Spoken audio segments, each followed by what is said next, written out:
This is the City of Angels, Los Angeles, the West Coast version of the Big Apple. Screenplays are written, movies are produced, and record deals are signed here in a city built on dreams, ambition, and reinvention. And somewhere between the palm trees, the freeways, and the California sunshine, trends are born that eventually spread across the world. Lately, though, I've noticed something happening here. A design choice showing up everywhere, in bars, hotels, restaurants, and luxury homes. Suddenly the past is fashionable again. Vintage is in. Mid-century furniture, vinyl records, neon signs, places designed to feel like another era. And if vintage is back in style, maybe hidden masterpieces are too. From the street, it looks more like a film prop warehouse than an antique store. But drive through the gates and into the courtyard, and it all reveals itself almost by accident. This is Vintage Junction, LA.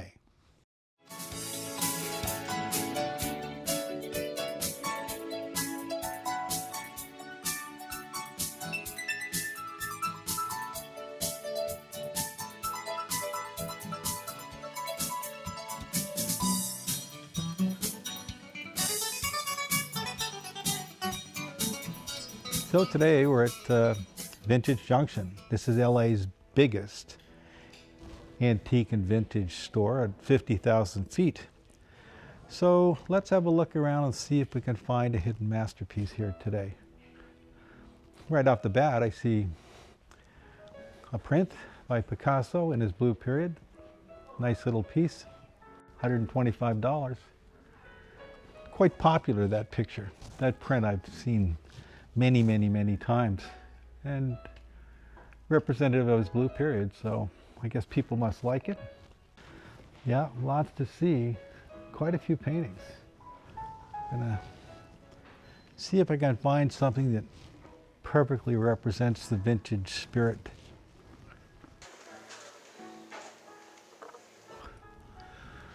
Portrait of a maid by someone by the name of Ribera.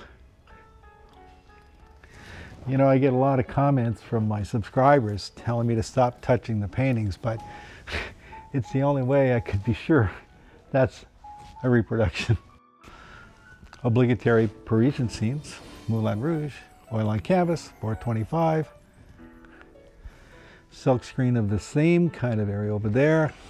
Another one here, Cafe George V. But I think it's amateur work.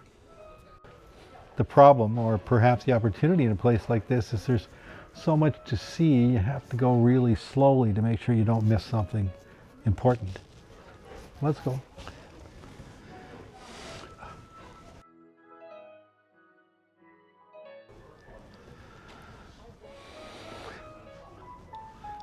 '19th century oil on canvas. 19th century oil on canvas, right?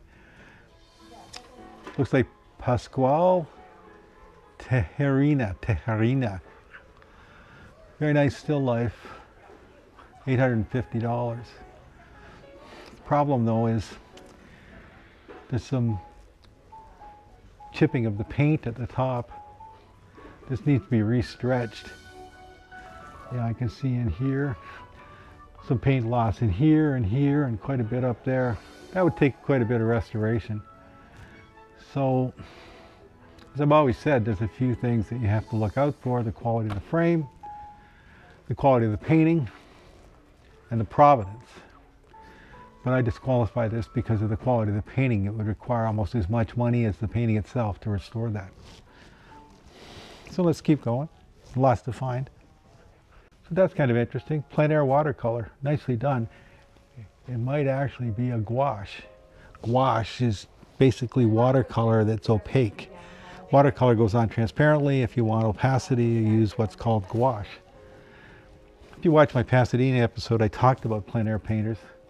And this is quite typical of the Anza Borrego plein air group that paints annually. there's a festival of plein air painters. Very nicely done. I'm sure it's a gouache now because I can see the opacity in some of those plants. But not what I'm looking for today. We're looking for vintage junk, not necessarily junk.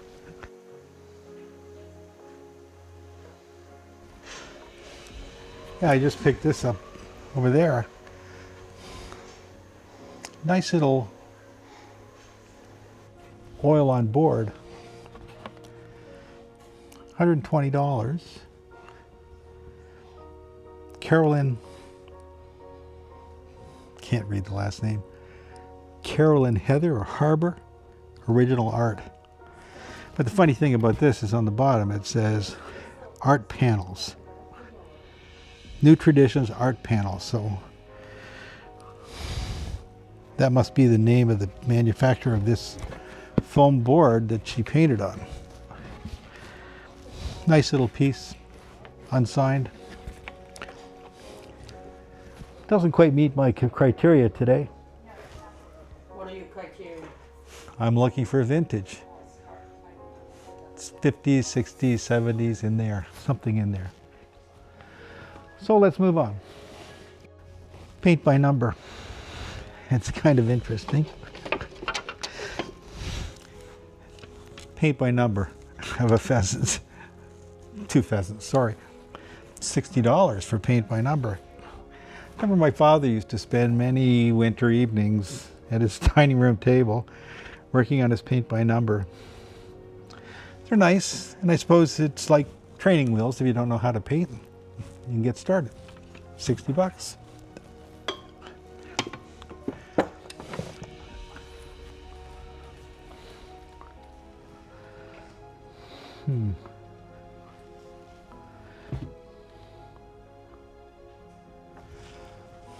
Oh, now,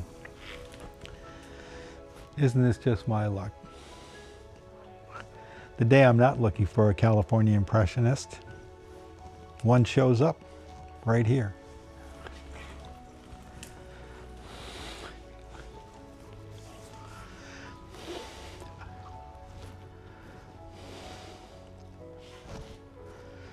That's George Pritchard. George Pritchard was born in New Zealand, Havelock North, New Zealand. Emigrated to Britain.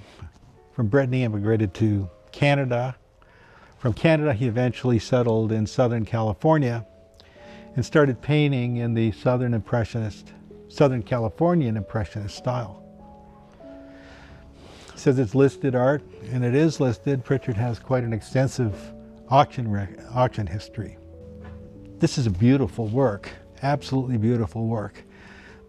However, the condition, I always talk about those 3 things, and in this case, condition is pretty tough.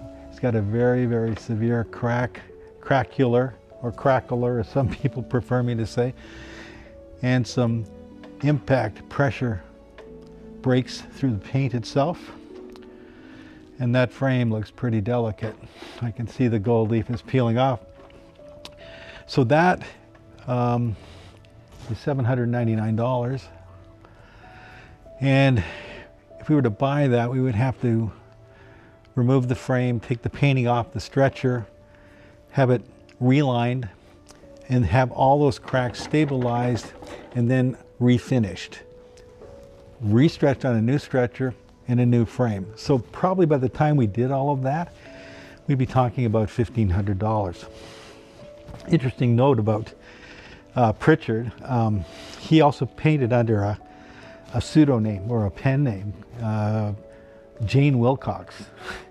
Yeah, and what he did was he painted very commercial pictures that didn't cost a lot of money, so he could make some money and dedicate his time to serious impressionist painting. and so there's a lot of Jane Wilcox out there, and they're really by Charles Pritchard. As far as Pritchard goes, the most recent auction record was as recent as last week, and a John Moran auctioneer's a Pritchard sold for $726 plus premium. So let's say the premium was 25%. It sold for about $1,000 all in. And that one makes this one kind of tough. Although, I must say, it's extremely well done. The biggest problem is the condition and the money that would need to be spent to restore it. But there's the California Impressionist that I'm not looking for today. So there are some vintage paintings in here, for sure. Some pretty good ones too. I saw an Impressionist, but I'm looking for something that says vintage today. So let's keep looking.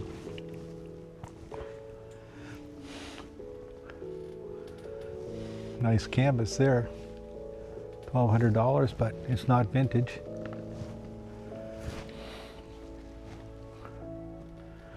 But I think there's lots of vintage stuff here. Just looking around. Look at those paintings on that wall.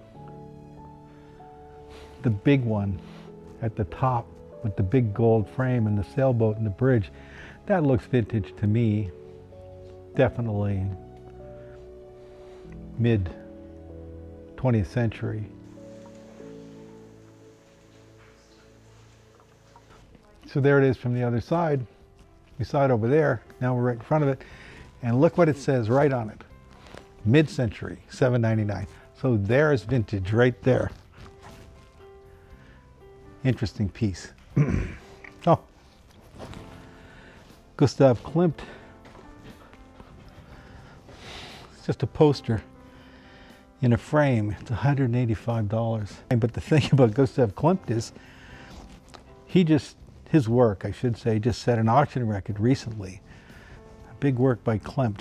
Oil on canvas, recently sold for the sum of, are you ready? $400 million. Not $400,000. $400 million. It blows my mind. I mean, that's the gross domestic product of some smaller nations. It's astounding. $400 million. And look right next door. Signed by Diego Rivera. And it almost looks real. Look at the pencil lines and the washes.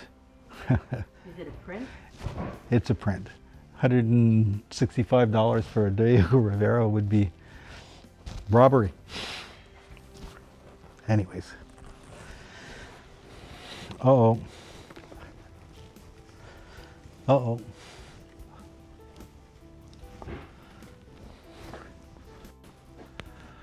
Kalman Aron, $25,000. Look at this painting.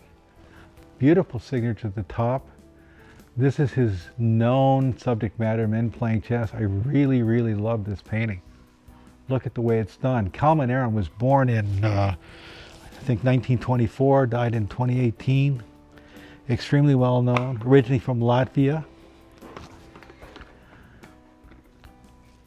I would like to buy that painting. He's a Holocaust survivor. Do you know that?